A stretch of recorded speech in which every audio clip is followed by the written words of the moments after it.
Саламатсыздар ма? Каналыма қош келдіңіздер. Каналға тіркеліп лайк басып қолдау білдіріп кетейік. Екі қария ғибратты әңгіме. Бір күні екі қария Құдысқа бармақшы болды. Бірі Ефим дейтін ауқатты мұжық. Екіншісі Елисей дейтін шаруа. Ефим өмірінде арақ ішіп темекі тартып көрмеген. Тіпті боғауыз айтпайтын. Ділі қатты, мінезі қатаң. Екі рет ауыл әкімі болып сайланды. Бірақ мойнына көк тиын да ілген жоқ, таза шықты. Екі ұлы мен немересі бәрі бірге тұрады. Өзі еңгезердей, қою қаба сақалды, кеудесі тіп-тік мұжық. Елисей болса ортанқол шаруа. Бұрын ұста болған. Еңкейген шағында бал арасын өсірумен айналысты. Мұның да екі ұлы бар. Өзі аңқылдаған ақ жүрек. Бұрын арақта ішті, насыбайда иіскеді. Бірақ кісі баласына зияны жоқ. Ән айтқанды жақсы көретін. Сырт тұлғасы шарға бойлы, қара тыры, бұйраланған шағын ғана сақалы бар. Шаш атаулыдан ада, нағыз жалтырбастың өзі. Құдысқа бірге аттанамыз деп екі қарияның уағдаласқанына көп болды. Алайда ана шаруа, біресе мына шаруа шығып, әбден айналшықтады. Көбіне Ефимнің мұрнына су жетпей-ақ қойды.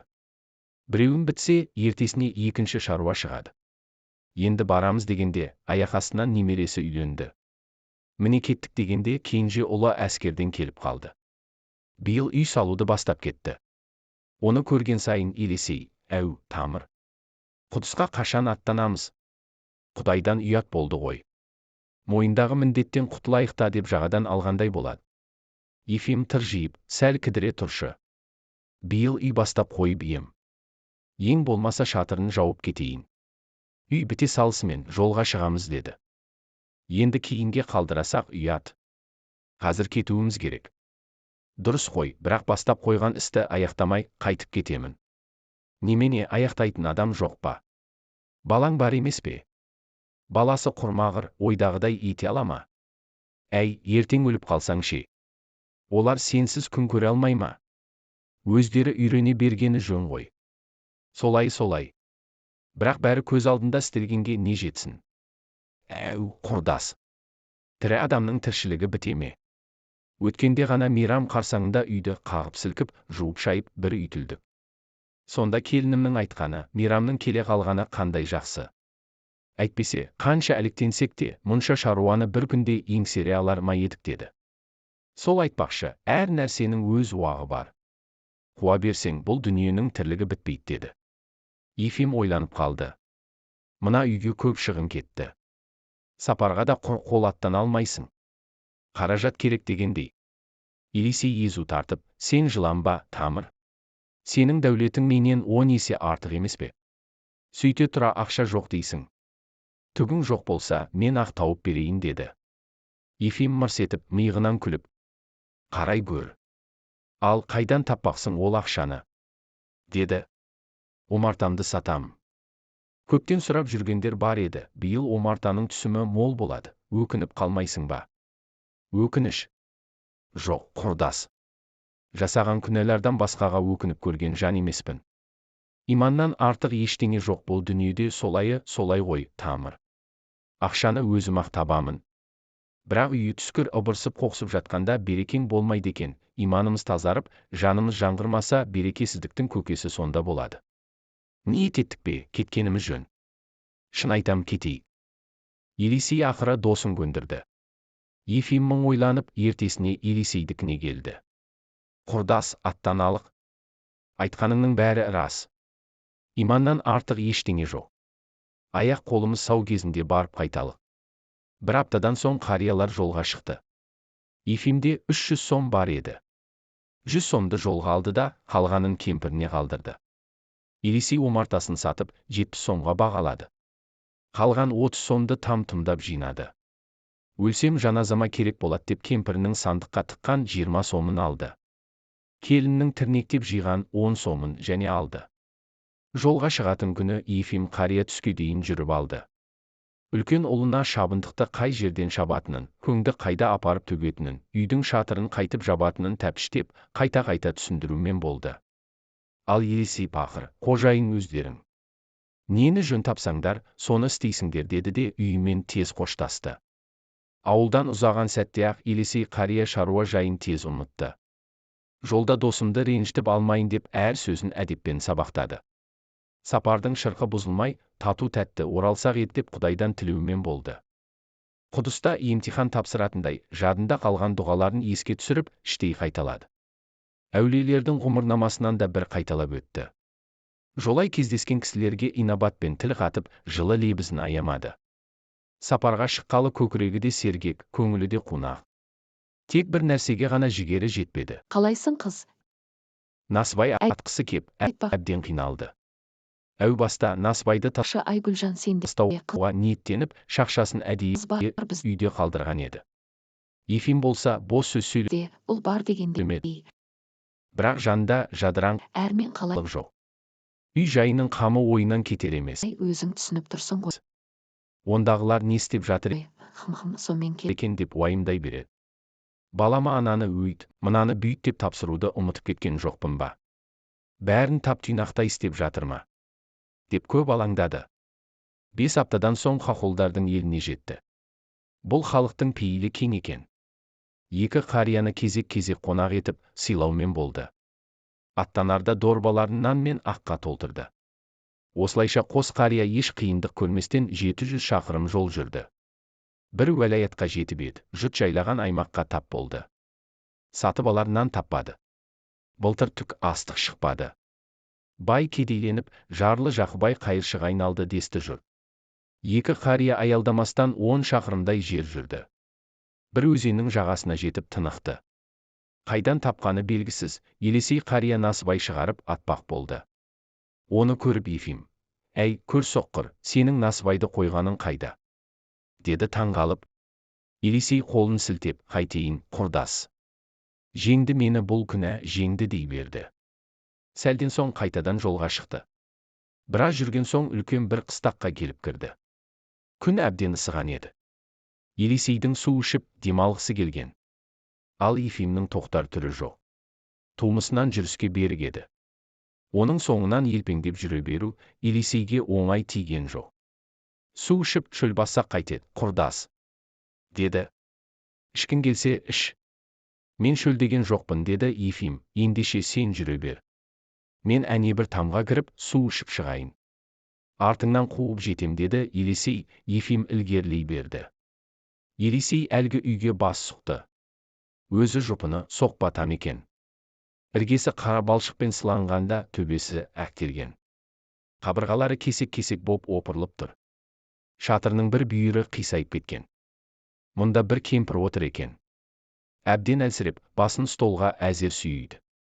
Қасында тірей арық, іші кепкеннен қарны қампиып кеткен бір бала жүр. Әжесінің жеңінен тартып, әлдене сұрап еңірейді. Бөлменің ішін сасық иіс алып кеткен. Кереуетте науқас әйел жатыр. Өзі етпетінен сұлапты, ешкімге қарар шамасы жоқ. Аяғын біресе созып, біресе бауырына тартып аунақшиды. Дәретін астына жіберген сияқты. Сасық иіс сол маңнан шығады. Бір кезде кемпір басын көтеріп: «Әкетайым-ау, бізде қолға ілігер ештеңе жоқ. Бізді тонап күнә арқалама», деді. Елисей жақын келіп: «Мен бір Құдайдың қарабет құлы едім. Су ішкелі ғана бас сұқтым», деді. «Дым жоқ, қарағым. Жөніңмен жүре бер. Апырай, ең болмаса мына әйелдің астын тазартар сау адам жоқ па үйлеріңде?» «Иә, ешкім жоқ. Бір адамымыз аулада өлгелі жатыр, біз мұнда», дей беріп еді. Немересі жеңінен тартқылап: «Нан берші, әже. Қарным ашты. Нан», деп жылай бастады. Осы кезде есіктен шатқаяқтай кірген әлгі еркек жар жағалай келді де еденге қисая кетті. Тұруға шамасы жоқ. Сөзді үзіп-үзіп айтады да демалып алып әрең жалғайды. «Аштық дейтін бір нәубет келді ғой. Өлетін болды ғой мыналар аштықтан», деп әлгі баланы иегімен нұсқаған еркек еңіреп қоя берді. Елисей қарт әрі қарай шыдай алмады. Дорбасын жерге қойып, аузын шеше бастады. Нан мен пышағын шығарды. Нанды кесектеп бөліп, әлгі еркекке ұсынды. Ол көзі жәудіреген әлгі бала мен қасындағы кішкентай қызды нұсқап: «Осы құлындарыма берші», деді. Нан иісін сезген бала дереу ұмтылып, қос қолымен жармасып, тұмсығымен нанның ішіне кіріп кетті. Пештің артынан бір қыз сүйретіліп тұрды да, нанды көріп, жүгіріп жетті. Нанның бір тілімін кемпірге ұстатты. Ол ақырын шайнай бастады. Су әкелер ме еді деді кемпір. Аузым кеуіп қалыпты. Кеше су әкеле қояйыншы деп ем, жете алмай, жолда құладым. Біреу-міреу әкетпесе, шелекте сол жерде жатқан шығар. Елесей қария құдықтың қайда екенін сұрады. Кемпір түсіндірген болды. Елесей шелекті тауып, су әкелді. Бала шаға шөлін қандырды. Сонан соң суға шылап тағы да нан жеді. Кереуетте жатқан әйел басын көтермек түгілі есінде жиған жоқ. Әлі дөңбек шумен болды. Елесей қыстақтағы дүкенге барып, тары, тұз, ұн, май алды. Үйге келген соң балтамен отын бұтарлап, пешке от жақты. Көже істеп, ботқа пісіріп, үйдегілерді бір тойдырды. Еркек пен кемпір ептеп жүріп жалғады. Әлгі кішкентай қыз бен бала қарны тойған соң, құшақтасқан күйі ұйықтап кетті. Былтыр жұт келді деді еркек әңгімесін бастап. Жерден түк шықпады. Барымызды қара күздің басынан ақ тауыстық. Сосын көршіге алақан жайдық. Басында ол пұл беруші еді, кейін өздері де тарықты. Бара-бара біреуден бірдеңе сұраудың өзі ұятқа айналды. Бәріне ақшалайда, ұндайда, нандайда қарызбыз. Жұмыс іздеп ем, табылмады. Кемпір мен ана қарғадай қыз қайыр сұрап, ел кезіп кетеді. Садақа өнімсіз. Сонда да ептеп нәпақа тауып жүрдік. Көктем туа жұрт садақа беруді доғарды. Бір күн нәр татсақ, 2 күн ашпыз. Лажсыздан шөп жеуге көшіп едік. Сол шөптен бе әлде басқа бірдеңе ме, анау әйеліме бір бәле жабысты. Төсек тартып жатып қалды. Ал менің қозғаларлық әлім жоқ. Жалғыз мен ғана деді кемпір әңгімеге араласып. Басымды тауға да, тасқа да соқтым. Ас сусыз қашанғы шыдайын. Өлер хәлге жеттім. Анау кішкентай қызда титықтап бітті. Ұялатынды шығарды. Көршілерге барып қайыр сұра десек, бармайды. Бұрышқа тығылып тымсырайып отырғаны. Бұрнағы күні көрші әйел келген. Біздің аш әрі ауру екенімізді көріп, шорт бұрылып қайқайды. Қайтсын, өзінің де күйеуі қайтып, шиеттей баламен қалған. Жаны ашығанмен беретін түгі жоқ. Өлген жеріміз осы шығар деп ажалды күтіп жатыр едік, сен пайда бола кеттің. Елесейдің жаны ашып кетті. Жолдасын қуып жетемін деген ойынан айныды. Осында қонып қалды. Таңертең ерте тұрып, осы үйдің қожайыны сияқты шаруаға кірісіп кетті. Кемпірмен бірге қамыр илеп, пеш жақты. Керек жарақты жиыстырып, сынған есікті түзеп, жыртылған киімді жамап, біраз істің басын қайырды. Осылайша бір күнін өлтірді. Келесі күнде зырлап өте шықты. 3-ші күні де осында қалды. Балалар оған бауыр басып, еркелейтінді шығарды. Кемпір еңсесін тіктеді. Еркек жар жағалай алар хәлге жетті. Науқас әйел 3-ші күні ғана көзін ашып тамақ жеді. Ойпыр-ай, осынша уақыт жоғалтам деп кім ойлаған? Қой құрысын, ертең қозғалайын деп ойлады қария. 4-ші күн Пасха мейрамына сәйкес келді. Мейрамда мыналарға ол пұл әперіп көңілдерін көтерейін. Сосын кешкілік жүріп кетермін деп шешті. Дүкеннен сүт, аппақ ақ ұн, қойдың етін алды. Кемпір 2 күні бойы асты, қуырды, пісірді түсірді, не керек, тыным таппады. Келесі күні ғибадатқа барып, елмен бірге мейрамды тойлады. 5-ші күні науқас әйел де аяғына тұрып, тәлтіректеп жүре бастаған. Еркек сақал мұртын қырып, таза жейдесін киіп, қыстақтағы бай мұжыққа кетіпті. Былтыр мұжықтан қарыз алып, кепілге шабындық жері мен егістігін қойған екен. Сол жерін пайдалана тұруды сұрамақшы болыпты. Бірақ еңсесі езіліп оралды. Бай көнбеді, қайтейін. Ақшаңды әкелде ал деді деп өксіп қоя берді. Елесей тағы ойға батты. Ойпырмай, бұлар енді қайтып өмір сүрмек. Ертең мен кетсем, таз қалпына қайта түспей ме деді. Ауыр ой еңсесін езіп, ұйықтай алмады.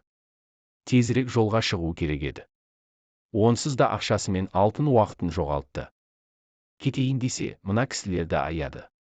Бір тілімнен үлестірсем жетпей ме деп едім, қарасайшы, ақыры, не болғанын. Енді шабындығы мен егістік жерін сатып әпер. Егістігін әперген екенсің, балаларға сүт болатын сауын сиыр, ана еркекке бау таситын ат сатып әпер. Әй, сора қалың, Елесей әй. Шырмалған жерің осы шығар.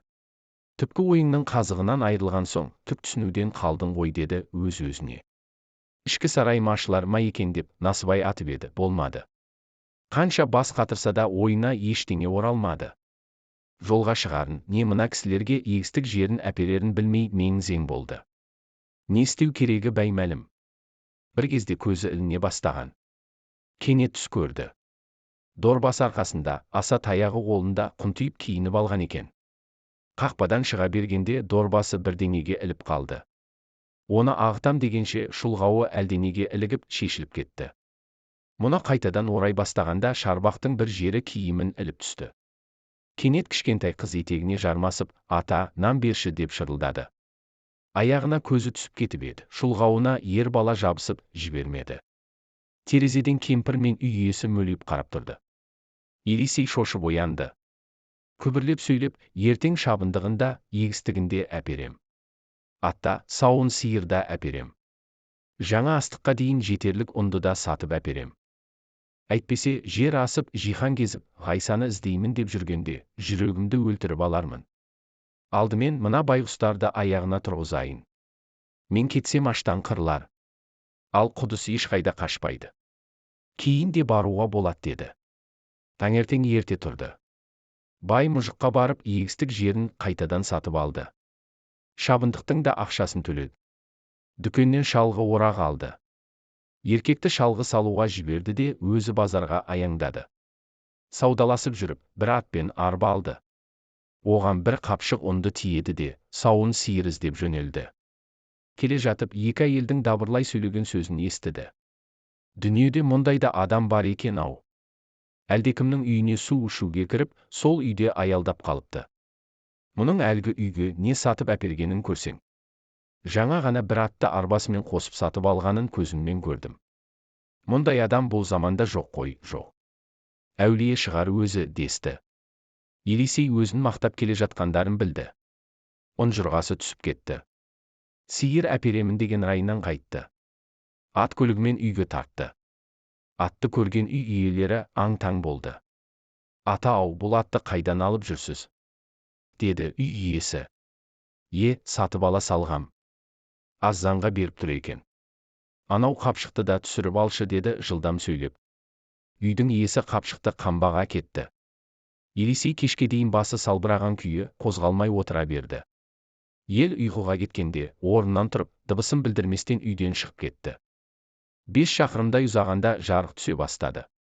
Бір ағаштың түбіне отырды да, дорбасын ашып, есеп қисап жүргізді. Санаса 17 сом 20 тиыны ғана қалыпты. Бұнымен Құдысқа жете алмаспын. Жол жөнекей қайыр сұрасам, күнәмді тіпті көбейтіп алармын. Ефим досым, өз-ақ жетіп, мен үшін де дұға қылар. Ер мойында қыл арқан шірімес деген. Аман болсам келер жылы барармын деп ойлады. Орнынан тұрып, дорбасын ырғап алды да кейін қайтты. Таныс біреу-міреу көріп қалар деп, стағына ұрлана кірді. Үй іші оның аман-сау оралғанына мәз болып жатты. Неге ерте қайттың? Деп сұрақты да қарша боратты. Елисей басын көтерместен, Құдай қаламады-ау, жол үстінде ақшамды жоғалттым. Құрдасымнан да көз жазып қалдым. Құдай ақы, кешіре көріңдер, деді. Ауысқан ақшаны кемпіріне ұстатты. Үй жайының жағдайын сұрап еді, Құдайға шүкір, бәрі жақсы екен. Шаруасы тап-тұйнақтай. Ойға алған істері орындалған. Ауызбіршілікте тату-тәтті тіршілік етіп жатыпты. Баяғы Ефим қария су ішуге кеткен досын жол бойы күтумен болды. Арасында көзі іліп алды. Одан оянып тағы біраз күтті. Жолдасы жоқ. Көзім ілініп кеткенде жанымнан байқамай өтіп кеткен жоқ па екен деп ойлады. Ілгері жүре берейін, қоналқада бас қосармыз деді өзіне. Үлкен бір ауылға жетіп, осындай бір шал келе қалса, мен түскен үйге ертіп әкеліңдер деп өтініш жасады. Бірақ құрдасы келмеді. Ертесі жолға шықты. Көрінген жұрттан жалтырбас шал көрмедіңдер ме деп сұраумен болды. Ешкім көрмепті. Хабар ошар жоқ. Бәлкім, Одессада кеме үстінде жолығып қалармыз деп өзін жұбатты да ілгерілей берді. Одессаға жеткен соң 3 тәулік бойы кеме күтті. Мұнда да Елисей досын іздеумен болды. Бірақ естіген көрген ешкім болмады. Кемеге мінген соң да жан-жағына қараумен жүрді. 10 күн дегенде кеме Яфа қаласына жетті. Құддысқа дейінгі 70 шақырым жерді жаяу басуы керек. 3-ші күн дегенде бұлар түске таман Құддысқа келіп кірді. Орыс қонақ үйіне тоқтап, билетін тіркетті де, ас су ішіп, киелі орындарды аралауға шықты. Әуелі Ғайса пайғамбардың табыты тұрған жерге келді. Халық лық толы. Тығылысып кіре алмай жатыр екен. Басындағы бұлаққа жуынып шайынып тазаланып алды. Кешкі ғибадаттан таңғы мінәжатқа дейін сонда болды. Түнімен дұға оқып, әулиелер мен марқұм әруақтардың рухына рахым тіледі. Ертесіне күнәдан қашып осы жерге тығылған мысырлық Мәрияның құжырасына бас сұқты. Ыбырайым пайғамбар мен оның ұлы Ысқақтың жүріп өткен іздерін сүйді. Мәрия ананың үйі бар екен. Оны да тәуіп етті. Жақыптың ғибадатханасына барып бір күн түнеді. Сосын қонақ үйге оралып, жақсылап ауқаттанды. Көз іліндіріп, енді ұйықтай бергенде, ойбай, ұрлап кетті деген дауыстан оянды. Қағып кетіпті. Ақша толы әмияным жоқ. Ішінде 23 сомым бар еді деп бір мұжық жылап қоя берді. Ефим түнімен ұйықтай алмады. Бір күнәһар ой арбады да қойды. Адамдармен сығылысып жүргенде менің де ақшамды ұрлап кетпес пе екен деп уайымдады. Ертеңіне Ғайса пайғамбардың аяқ-қолын кергі ағашқа қаққан жерге барды. Пайғамбардың қаны тамған жерді қолымен сипалады. 7 қабат жер астына түпсіз тұңғиыққа дейін созылған қара құрдым шыңырау тесікті көрді. Жұрт бұл тесік тозақпен жалғанған екен десіп жатты. Адам атаның табытын көріп тәуіп етті. Мұнан соң басына тікенек тәж кигізгенде, Ғайса пайғамбар отырған қара тастың қасына келді. Пайғамбарды сабаған кезде оны байлап қойып ұрған бағанды да құшақтады. Сонан соң Ғайсаның табыты қалған үңгірдің ішіне кірді. Адамдар иық тіресіп, сығылысып кетті. Топырласқан сайын Ефимнің көңілін уайым биледі. Әмияным орнында ма екен деп қайта-қайта сипақтай берді. Барынша жұрттан шеткері тұруға тырысты. Жұрт жаратқанға жалбарынып дұға оқып жатқанда, Ефим қарсы алдындағы шамдал жағылған жаққа қарап тұрған. Кенет үстінде шұға шекпені бар, басы айнадай жалтыраған бір шал тұр. Елесейден аумайды. Шамдалдардың дәл түбінде елдің ең алдына жайғасқан. Ойпыр-ай, Елесейден аумайды екен, деп ойлады. Бірақ ол қалай үлгермек деп іле күмәнданды. Менен бұрын қайдан келсін? Озып кетуі мүмкін емес. Ал біздің кемеде ол сірә болған жоқ. Осылай ойлай бергені сол еді. Әлгі шал мінәжат етіп, екі жағына бірдей тағзым етті. Әсіресе шал оң жағына мойын бұрған сәтінде, Ефим оны жазбай таныды. Елесей шалдың нақ өзі. Анау бұйраланған қара қоңыр сақал, самайындағы аппақ қасы да, көзі де, мұрны да барша кескін келбет соныкі. Жолдасын тапқанға Ефим қатты қуанды. Апырмай, қалайша менен бұрын келді екен, деп аң-таң болды. Әй, Елесей, ерім-ай, деді мәз болып. Қалайша суырылып ілгері кеткен. Шамасы, жөн білетін біреуге жолыққан ғой. Оны алдыңғы жаққа апарып тұрғызғанда сол кісі болар. Оны шығар жерден тауып алайын.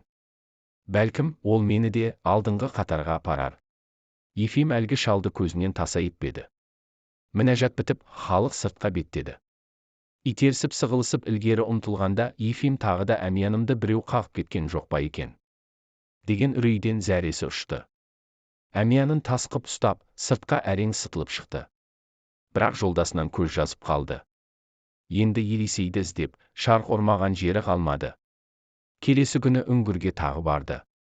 Алдыңғы қатарға қарап еді, Ғайсаның табытының тап қасынан Елесей құрдасын көрді. Тақыр басы айнадай жарқырап тұр. Қап, бәлем. Бүгін жібере қоймаспын деді ішінен. Жұртты итермелеп ілгері жылжыған.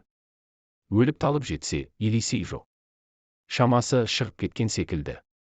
Үшінші күні келсе, пайғамбардың табытының қасындағы ең киелі орында, қалың елдің көз алдында, екі қолын екі жаққа жайып жіберіп тағы да Елесей тұр.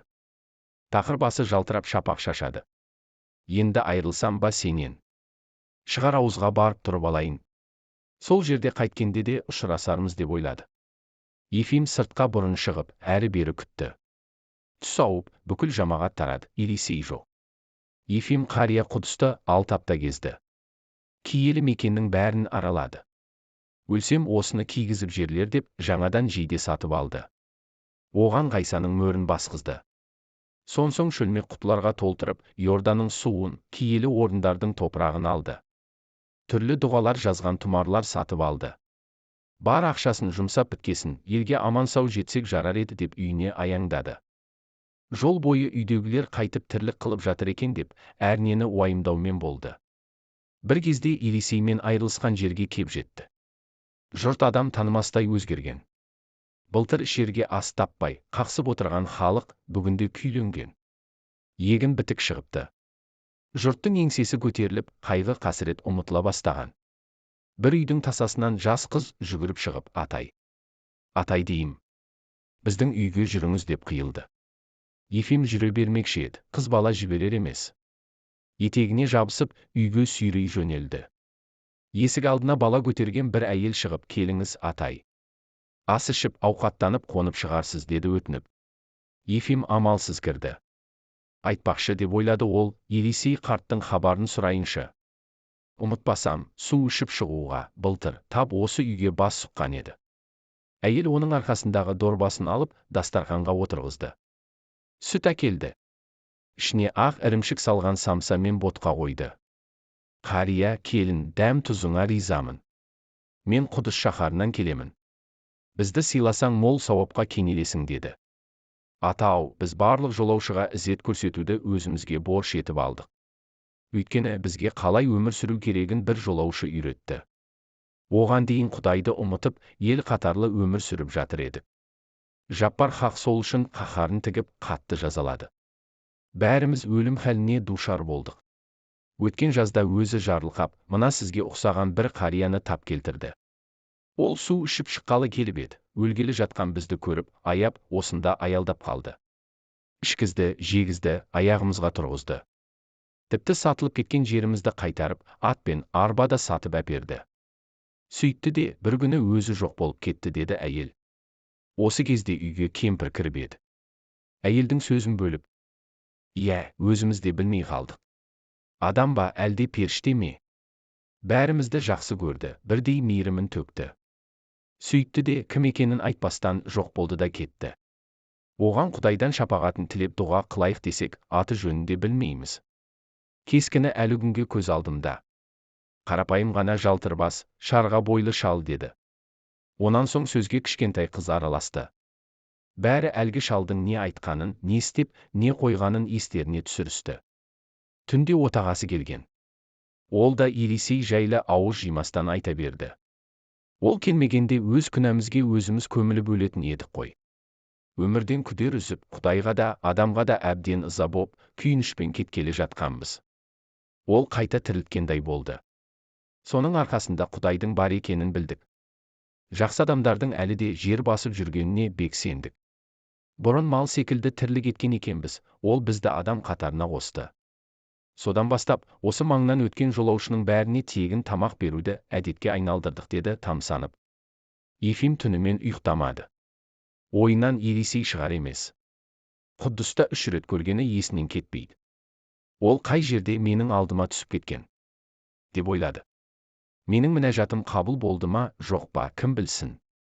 Ал оның тілегін Құдай қабыл еткені анық көрініп тұр деп ойлады.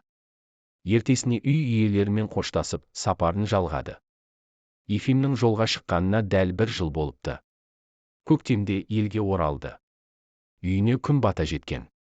Келсе, ұлы үйде жоқ. Қыдырып кетіпті. Ақшаны орынсыз жұмсаған, жұмысты бетімен жіберген. Түнде шарапқа сылқия тойып келді. Жыны келген әкесі баласын сабап тастады. Ертесіне Елисейдің ауласы жақын келіп, кемпірмен амандасты. Саламатсың ба, бәйбіше? Ефим құрдас, бармысың? Аман сау барып қайттың ба? Деді. Құдайға шүкір, барып қайттым. Сенің шалыңды жоғалтып алып ем, бірақ есен сау келіпті деп естідім. Иә, келді құрдасың. Әлдеқашан келді. Қар түспей оралды-ау дейім. Аман есен жеткеніне мәз боп қалдық.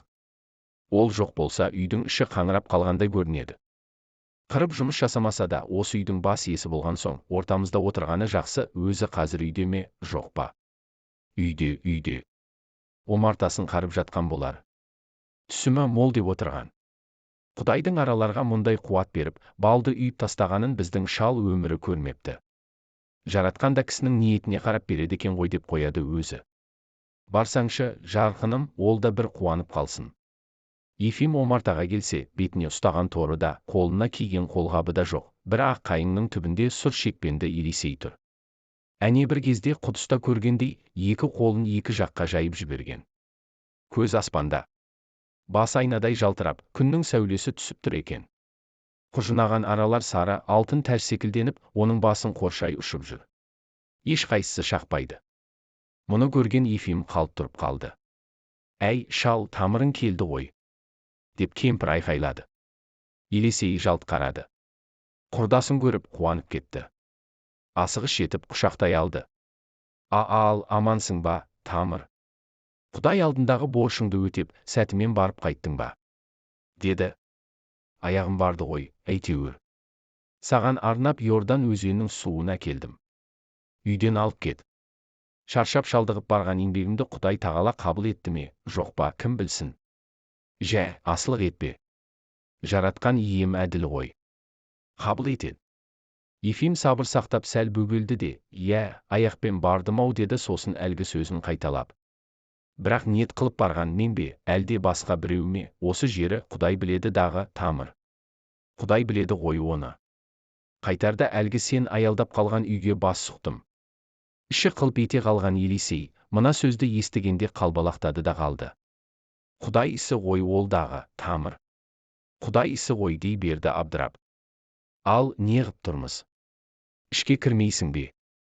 Кірсейші үйге, бал әкелейін. Әңгімені басқа арнаға бұрып жіберген Елисей үй жайының көр жерін сөз етіп, қайдағы жоқты термелей жөнелді.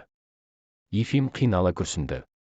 Соның әлгі үйдегі адамдар туралы да, құдыста қалайша 3 рет көргені жайлы де, Елисейге айтқысы келмеді. Себебі ол бір нәрсені түсінген, Құдайдың адамға жүктеген ең үлкен борышы мүсәпір жанға шынайы қызмет ету еді.